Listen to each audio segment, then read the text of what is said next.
If you feel like what you learned 5 years ago is already outdated, you're not wrong. But here's the truth. The skill that's more important than learning in 2025 is unlearning. And I know that sounds weird, but it might just be the one thing that keeps you from getting left behind.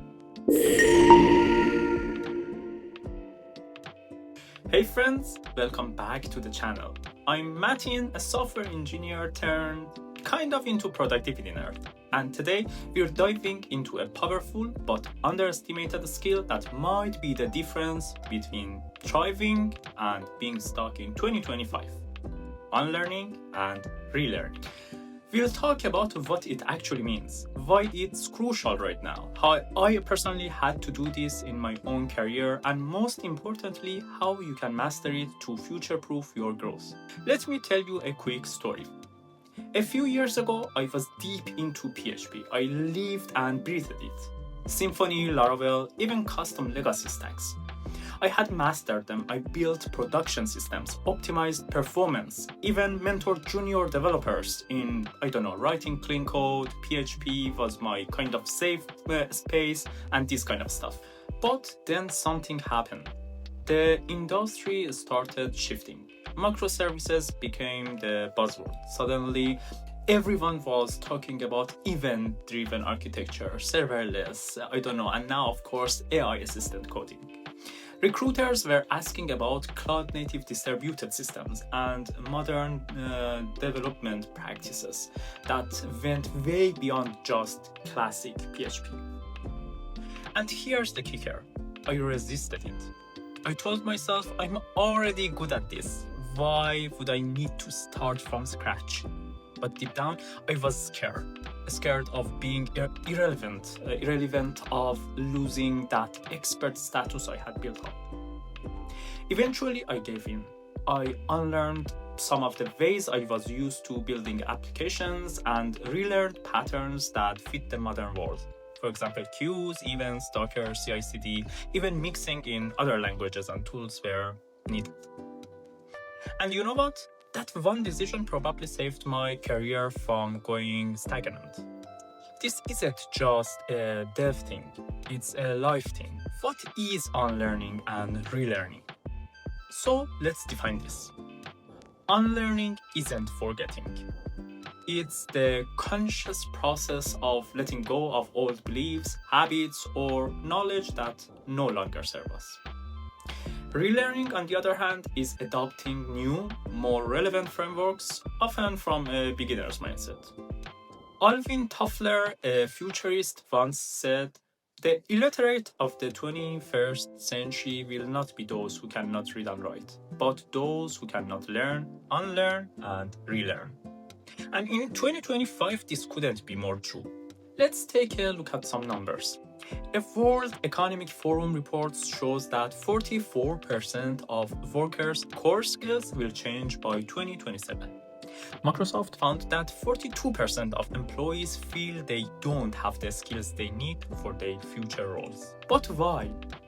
Because AI, automation, and shifting global markets are rewriting the rules.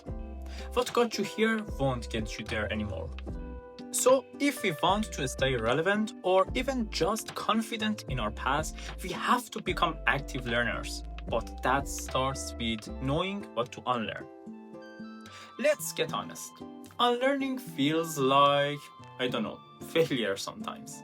Especially if you've invested years into a way of doing things. For example, a career, a relationship style, a mindset. If I was wrong about this, what else might I be wrong about? That's a scary thought, but it's also the beginning of growth. In 2025, the willingness to change your mind is a superpower. Think about it.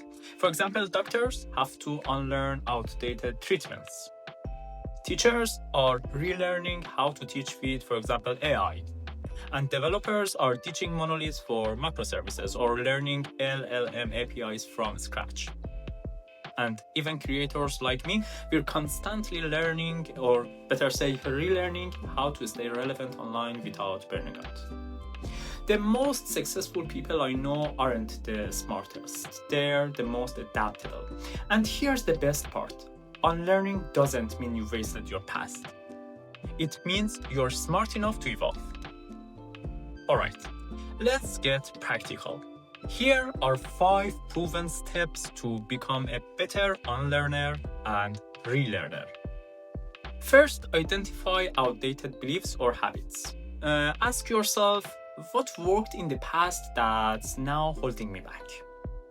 It could be, I just want to give you some kind of examples. I must work 10 hours a day to be productive. Or the only way to learn is through formal education. Or AI will never replace my job. Awareness is the first step. Then you can go for creating a let go list. For example, I literally keep a Notion board called Let Go List, for sure. It's where I jot down tools, ideas, or mental frameworks that no longer serve me. You can try this. You can have weekly reviews. Ask yourself, what did I do this week that felt outdated? Then write one thing you're ready to unlearn. The third thing is embracing beginner energy. This is hard for maybe high achievers, but relearning requires humility. Yes, you might look silly at first. Yes, it might feel slow, but progress compounds. I recently relearned video editing with AI tools. Took me, of course, a few awkward hours, but now it cuts my time by around 60%.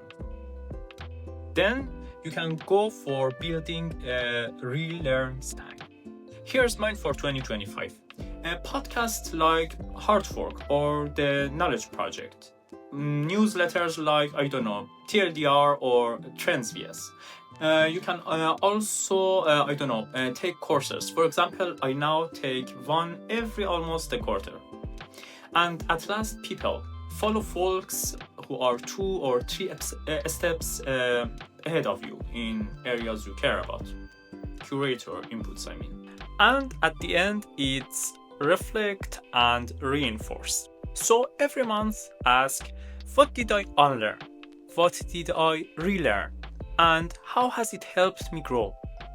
That small habit builds self-awareness and rewires your brain to enjoy change, not fear it. So here's the takeaway. In a world that's evolving faster than ever, your ability to unlearn and relearn isn't just a nice skill. It's your ticket to staying relevant, confident, and for sure ahead of the curve. It's not about being the smartest, it's about being the most adaptable. So what's one thing you need to unlearn this month?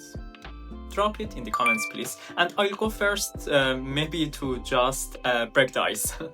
I'm currently unlearning the idea that I need to say yes to every opportunity to, for example, grow this channel. Sometimes less is more. If you enjoyed this video, hit that like button for the YouTube algorithm, and if you're on your own growth journey, consider subscribing. We dive deep into productivity, software, and personal transformation every week. Stay curious, stay adaptable, and I'll see you in the next one.